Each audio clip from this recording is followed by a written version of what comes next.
क्या हाल है दोस्तों। आज जो हमारी अगली जो स्किल होने वाली है एल्बो टक लीवर के बाद, वो होने वाली है हेड स्टैंड।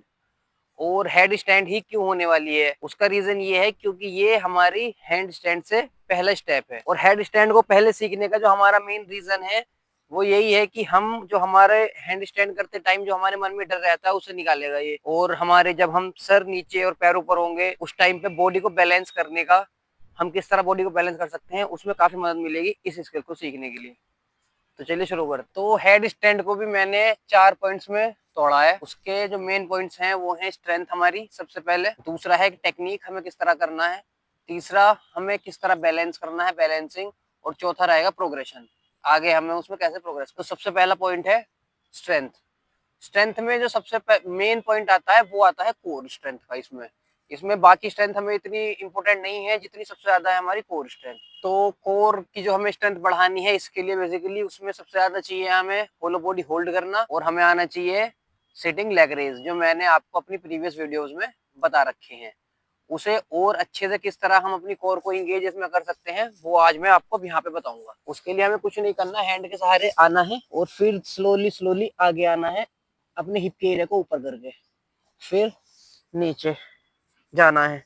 सबसे पहला स्टेप तो हमारा ये रहेगा। उसके बाद हम अपने इस स्टेप को आगे बढ़ाएंगे यहाँ आके, और बिना चले आगे पैर लेके आने हैं इस तरह, फिर वापस। तो इसके ज्यादा से ज्यादा रिपीटेशन करने हैं, जैसे जैसे मैं वीडियो में दिखा रहा हूँ वैसे वैसे करना है, और इसके ज्यादा से ज्यादा रिपीटेशन करने हैं। इससे अगला स्टेप क्या होगा हमारा, जिससे हमारी कोर ज्यादा से ज्यादा इंगेज हो। जब हम आगे आ जाएंगे उसके बाद कोशिश करनी है हमें कि हमारे पैर ऊपर आने की कोशिश करेंगे इस तरह। सिर्फ इतना करना है हमें अपनी कोर स्ट्रेंथ को बढ़ाने के लिए। अब दूसरा पॉइंट हमारा आ जाता है दोस्तों टेक्निक। हमें टेक्निक कौन सी यूज करनी है, कैसे करनी है। वैसे तो देखो अलग अलग तरीके होते हैं सबके करने के, बट मैं जो आज आपको बताऊंगा वो सबसे इजी और सबसे बेसिक स्टेप होने वाला है। हमें हैंड यूज करने हैं अपने पाम से लेके एल्बो तक का एरिया। तो इसमें सबके अपने अलग अलग तरीके होते हैं। कोई बंदा इस तरह रखता है अपने हाथ और तब खड़ा करता है, कोई इस तरह रखता है अपनी मुट्ठियों को, क्योंकि हमें फोर्स लगाना होता है यहाँ से। तो किसी का फोर्स इस तरह ज्यादा जनरेट होता है, किसी का इस तरह ज्यादा जनरेट होता है, किसी का इस तरह होता है। अगर हम अपने हाथ दोनों को जोड़ लेंगे, मैं जो करता हूँ बेसिकली अपना पर्सनली जो मेरा वो है वो यही है कि मैं अपने हाथों को जोड़ के और तब करता हूँ। इससे क्या होता है ना, जब हम अपना सर भी लेके आएंगे यहाँ पे तो हमें यहाँ भी फोर्स मिलेगा। क्योंकि कभी कभी क्या होता है हम पीछे जाने की कोशिश करते हैं तो कभी कभी हमारे हाथ भी हमारे सर को रोक लेते हैं, तो हम उस चीज से बच सकते हैं। तो हमें क्या करना होता है, अपने एल्बो को नीचे रखना होता है, यहाँ पे सर यहाँ लगाना है, फिर फोर्स हमें एल्बो से लेकर पाम तक रखना है पूरा अपना इस तरह। और जो मैंने कोर की आपको एक्सरसाइज बताई है उसी तरह बस ऊपर उठना है हमें इस तरह।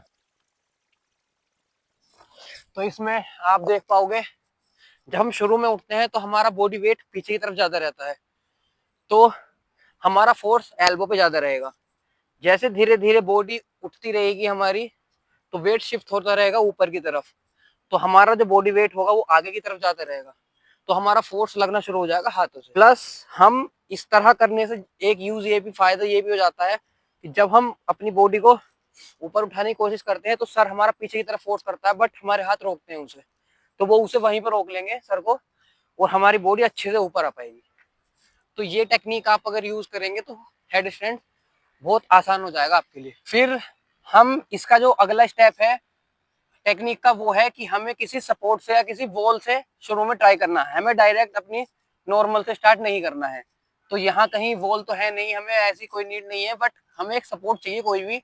तो हम कोई पेड़ देख लेंगे, या फिर आप अगर घर पे ट्राई कर रहे हो तो आप वॉल के सहारे कर सकते हो। हमें अपने हैंड्स को वही रखना है कि हम अपने लेग से पुश करके ऊपर उठे इस तरह जाके, और इस तरह। बिगिनर्स के लिए पुश करना ज्यादा आसान है बजाय पैर के, क्योंकि उसमें हमारी कोर स्ट्रेंथ ज्यादा चाहिए। तो हम इस तरह पुश करेंगे और अपनी वॉल से जाके लगेंगे, फिर 1 बाय 1 पैर से ट्राई करेंगे। ठीक है,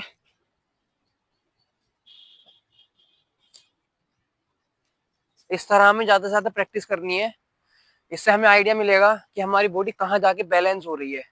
जब हम एक पैर से करते हैं बार बार अल्टरनेटिवली, तो हमें ये पता चलता है खुद से ही कि हमारी बॉडी किस एंगल पे और कहाँ पे जाके बैलेंस करेगी। जब हमें लगेगा कि हम कम से कम यूज कर रहे हैं सपोर्ट का, तब हम वो यूज करेंगे। 2 पॉइंट हमारे कंप्लीट हो गए हैं। वीडियो लंबी ज्यादा होने की वजह से गाइस 2 पॉइंट ही बताऊंगा मैं, बाकी के 2 पॉइंट बताऊंगा मैं अगली वीडियो में।